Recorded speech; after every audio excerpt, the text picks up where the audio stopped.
Hey, what's up? Your girl G here. Welcome back to my channel. How's everybody doing? It is the freaking weekend. I'm so glad I'm gonna have a chance to, take a break this weekend. You know what? And shout out to legislation. You know what? Because come to find out here, legislation just passed the major bill or something like that. Basically, they're gonna be decriminalizing marijuana. What? Girl, I live in Texas. I gotta worry about getting my ass pulled over and gotta worry about my ass going to jail. No, what? Okay. We might be getting something right in the United States. Hell, 80% of it is whack and wrong. But when we get it right, okay, we be trying to get it right. But nonetheless, it's the weekend. I hope you guys are having a good weekend. But we're gonna talk about Ready to Love. Ready to Love, I'm not gonna lie, this season is giving me dry, giving me whack. It's giving me none of these dudes really want, love for real, for real. Honestly, I feel like the dudes come on this show more with the fakery than the women do. Like, a lot of these dudes come on and it's just giving real, as Bondi say, ready to fuck. Like, it's not giving, oh, I'm really gonna work for a relationship half the time. The dudes really just be coming on to get some play. And you can definitely see it in Donovan. You can definitely see it in Demetrius for sure. That those two, I don't get good vibes from them. I do not get good vibes from either of those niggas. I call Donovan, he's the genuine, he's the great value version of genuine, the genuine wannabe. Genuine wannabe was sitting there talking to Carmen. And he was just playing into Carmen's, sexual prowess, because that's what she uses, to lure men in. I basically am going to call her Black Widow. She basically lures the men in, uses them to feel good for a second, and then, Black Widows eat their mates, but, she basically decapitates them and throw them out to the wild, okay?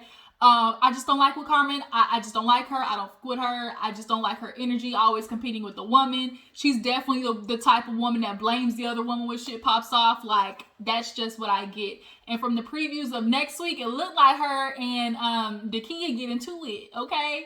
Classy, the difference between classy and trashy or ratcheteer.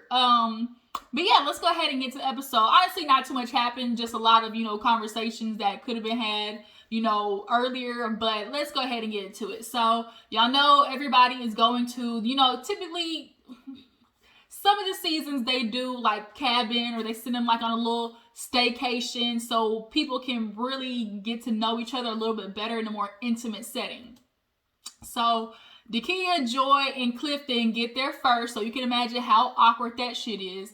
But it's happening, and she walks in there, and basically it's two bags on this one big ass bed. And so as everybody's getting there, and they're like, "It's two bags," and Clifton was like, "Yeah." So basically, Joi said, "Bitch, you could never. It's not happening. It's not. No, you not.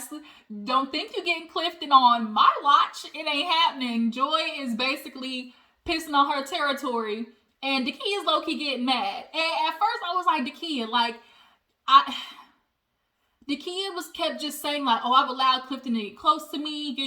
I feel like I had a strong connection with Clifton." And a part of me was getting annoyed, because it's like, you keep waiting for him to say something to you to basically kind of like give you closure in a sense. I'm just, I'm waiting for Clifton to tell me like whether he wants to be with me. And it's like, girl, his actions are showing clearly that he's interested in Joi more. But it wasn't until later on in the episode when DaKiya had a conversation with Sabrina that made me realize, oh, okay, Clifton, you doing some niggerish stuff, okay, behind the scenes. But yeah, basically Joi is gonna share this big ass bed with big ass Clifton, okay, with his burly bare ass. So everybody showed up. Nephew Tommy show up, and there's no Christina, there's no Tina, and she said that her car broke down and she gonna be there later. So, everybody's like, all right, we'll check up on her. But clearly Tina is just out of it. She's checked out. It's not what she wants to do. It's just very obvious. But in the meantime, everybody's going, try to see who they're vibing with, what relationships need closure, what relationships need to be, blossomed more, yada, yada. So let's start. Who talked first? There was a conversation with, so let's just start with DaKiya. So DaKiya goes outside with Clifton and they're sitting on the back porch and, they're basically talking about the weather. Like, DaKiya was like, I'm waiting for Clifton to, I'm not going to be the woman, like, to bring it up to the guy, like, who you picking? Like, who's your number one pick? It's just, I want him to bring it up. And it's understood that, if you're talking to a guy, you want him to be the one to initiate saying, look, you're my top, like, you're my top two, or you're the one I have a good connection with, like, you're the one I'm focused on, whatever. But a lot of these times, women really be giving up their power just to feel like you want to be chosen by a man. And I appreciate Sabrina being more of the, I'm gonna move around and pick who I want type. And it's pissing dudes off, especially, insecure ass dudes like Tori who get upset that a woman, is basically, circling her options. But nonetheless, DaKiya is outside with Clifton and he's really not giving her anything, like, at all. Like, he's not giving her the energy of, I want to be with you, or like, it was just a whole switch according to DaKiya. So at this point, she's kind of like, I guess, he's with Joi. I'm not going to get anything out of him basically saying, like, either he wants to be with me or not. So she got to take it as is. So Carmen, good old Black Widow Carmen, she's sitting at the table with Paul. And she's, rubbing on the back of his neck, doing her typical.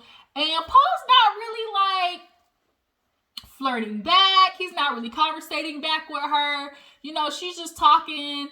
And he just keeps giving her, yeah, we're just here to find our connection. And in his confessional, he was saying, he wants to feel that same energy and chemistry that he did, when they're on their dates. And if he don't feel that, then it might be, time to let go. But Paul was being distracted by the fact that Tina didn't show up. And he wants Tina, because remember when Tina came, him and her kind of like kicked it off at the pool party, like when she first came on.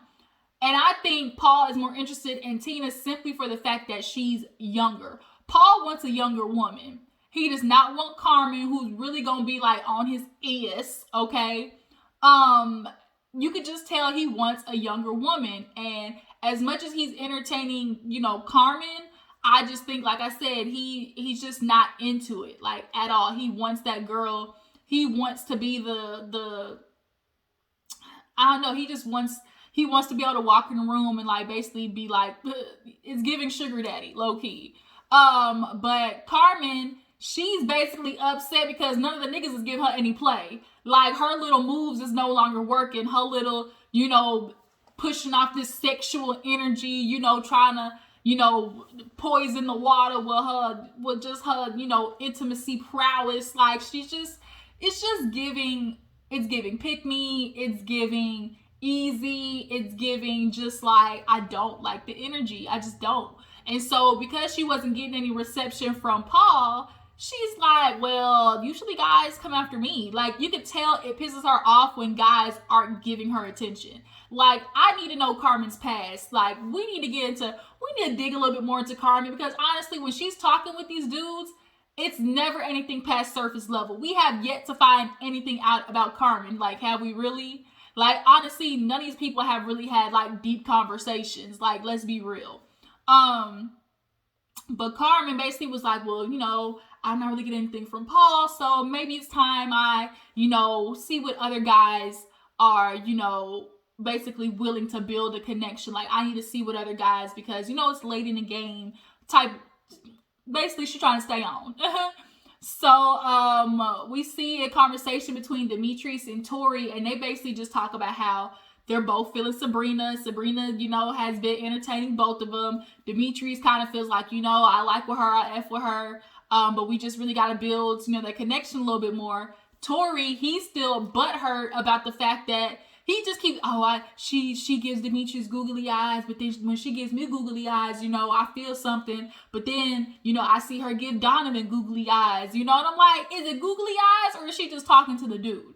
Like, you're making it seem like she's giving all the dudes googly eyes, but really all she's doing is talking to them. Like, googly eyes is when you have, like, you really into a dude. And Sabrina's not just, like, locked in on a dude right now like Joi and Clifton. You could say Joi and Clifton the way Joi, that's googly eyes. Like, but what Sabrina is giving is not. But Tori, you're just pissed off because it's like Sabrina said, he pulled back. He saw a little competition. He got mad that Sabrina was, entertaining other niggas, and like you basically bowed out. And the only person to be mad at is yourself because you wanted to throw a little bitch fit. Ugh, like Tori is a kid. But yeah, Tori and Demetrius are basically just sitting down saying like they're both just gonna have to talk to Sabrina and see like where the connection goes. But I just don't. Demetrius is giving me real, like I just do not vibe with him. What's the dude that was with Aisha from last season? Now they broke up. Allegedly, he got a baby on the way, bitch. A fourth baby on the way. Damn, what was his name? But y'all know who I'm talking about. The one that was with Aisha last season. He gives me those vibes, like real fakery up front and just real. I just do not get good vibes from Demetrius. That's all I'm saying. So Sabrina, she actually ends up trying to pull, did she pull Demetrius to the side first? No, she went to Donovan. Because Joi was talking to Donovan and she was basically, like they basically are just kind of cool talking with each other about connections. And of course she likes Clifton and she asked him who are his strongest connections, and it's Carmen and Sabrina. But really it's Sabrina the most. And so he's waiting, for her to just really show like a strong interest in him, I guess you could say. But who's really trying to give, strong interest in him, or who's really trying to pull him in is Carmen. So she brings her old fast tail up and, sits down with him, and she like, throws her legs across him and he starts rubbing her leg and she's like, ooh, I like stuff like that. Like she's a very physical touch person, but like if that's the first thing you're always doing, like men are gonna look at you just like they're gonna look at you like how they looked at Precious, which is like, oh, she like they're not gonna want to partner with you. But she is just easily satisfied, or she's very easily convinced of, attraction, or convinced of like connection simply upon a physical touch or a dude looking at her a certain way. And it's kind of like, girl, you really are selling yourself short because you keep trying to throw the titties all up in the face, basically. But they're sitting down and she's like, how you doing? And, she starts asking about Sabrina. And, he was like, yeah, I told Joi, that, you and Sabrina are my top, my top, choices. And he rubbing her leg and looking at her. She's like, oh, are you connecting with anybody? He's like, well, I'm connecting with you right now. But it's like, wasn't no real conversation between the two. Like, it's just giving real, just sexual energy, like nothing. And she liked the fact that he's rubbing on her leg, but bitch, all it says is I want to hit. Like, that's literally all it says. It literally is basically, if you let me, bitch, I'll fuck. Like, that's what it's giving. So Paul, he ends up talking to, no. So everybody's inside. They're getting ready to eat. Demetrius is sitting next to Sabrina. They're kind of like, talking and basically like, flirting a little bit. And both Donovan and Tori over there just looking like sourpuss, just, watching Sabrina. Every time Sabrina moved, like Tori said, I just kind of feel like it's musical chairs. And I don't know. I don't think I got a chair in here. Or like Duck the Goose. That's what he said. It's like Duck the Goose, and I don't think I got a chair in here. And it's like, nigga, like you don't got a chair in there because you don't like haven't put yourself out there. But what else happened? They all had dinner. Oh, so Joi and Clifton came out in onesies. And that set DaKiya off. Like, DaKiya was upset. And she was like looking, her face was just scrunched up. And she was like, oh, so like this was a conscious decision of y'all to bring onesies together. And now she's like pissed off. And I'm just kind of like, DaKiya, like you keep waiting for him to tell you, like he's like, I don't know, to give you closure. He's not interested. But I'm like, his actions say it all. Like, sometimes like people are looking for the person to give them a verbal, closure or come and talk to them. Sometimes you don't need that. Sometimes their actions and how they acting should be closure enough. And DaKiya is just not allowing that to happen simply because I know like she's interested in him, but girl, you need to quit vying for that man attention because he don't want you. Like, you playing yourself right now, and I hate to see it because you are a beautiful woman and you got, you the whole package. DaKiya actually ends up talking to Paul. They went to go sit by the water, and I like the vibe between DaKiya and Paul. And he basically was just telling her, like, Paul has decided, look, Christina, she ain't here. She clearly is like not showing that I'm a priority, so I need to give the other ladies, a chance. So he sat down with DaKiya and they had a good conversation. They actually had a relatively nice date the last time. And so, he just basically told her, like, you're a good woman. And, if anybody doesn't see it, she gets all emotional, which lets me know she's had a tumultuous past. Maybe guys who didn't, verbally affirm her, because a lot of guys, y'all don't realize, like, females need, verbal affirmations. They need just say, like, I want you. Say, like, it's just constant. You need to verbally affirm your woman. And she just got emotional when Paul did that. So, like, I'm just kind of wondering about her history as well. But Sabrina, she did exactly what I knew what she needed to do, which was go talk to Donovan's ass, because she's like, I'm interested in Donovan. I think I'm more, want him over Demetrius, but I need to figure out what his idea is, because, we have similar history, we have a similar past, both recently divorced, and I want to make sure, like, he's ready for this. So they go up there and they talk, and, she's checking in on him. Jenny wannabe is what I call him. Oh, Jenny wannabe. She basically starts talking to him and asks, like, do you feel like you've had enough time by yourself? And, she asked, like, when was it, like, when were you divorced? And he was like, 3-4 months ago. That's it. Are you serious? Anybody who's 3-4 months out of a divorce is not ready, especially for as long as he was married. You're not ready. I don't care what nobody says. I don't care what your ass says. You lying. Anybody who gets a divorce and 3-4 months later is hopping into another relationship, you're doomed, okay? You are on a dumpster fire. It's not happening. So when she asked him, like, do you feel like that's enough time to be alone? He was like, well, I dated, I dated others, and I just realized something was missing. I know what I want. I know the path that I'm set on. And so that's also telling me too, you said he's dated 2 other people. So in the 3 to 4 months after your divorce, you dated 2 other women. It's letting me know, like Sabrina said, you really playing the field. And Donovan's one of those niggas who they get into relationships to try to fix themselves. Like, instead of, going to therapy and actually working on themselves, they get with a woman and then try to allow her to be the emotional fixer, basically. Like, people do that. They won't heal themselves emotionally or mentally, and then they get into a relationship thinking the other person's gonna do that for them. Like, they become their motherfucking therapist, and that's not how it works. Take your ass to therapy. So Donovan, I just do not get, he just gives waste of time.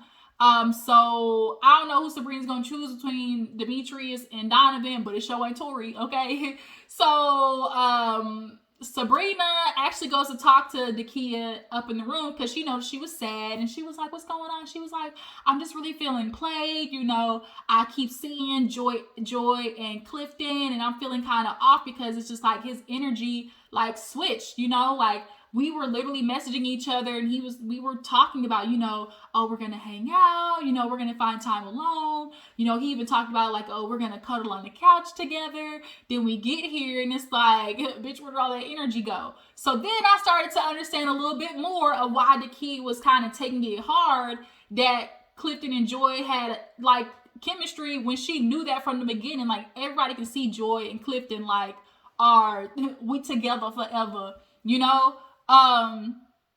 but knowing that he said all those things in texting, her, now I'm starting to realize why she's upset. So, DaKiya, you're just gonna have to, take this as a lesson. Like, don't listen to what people tell you. Listen to what they show you, right?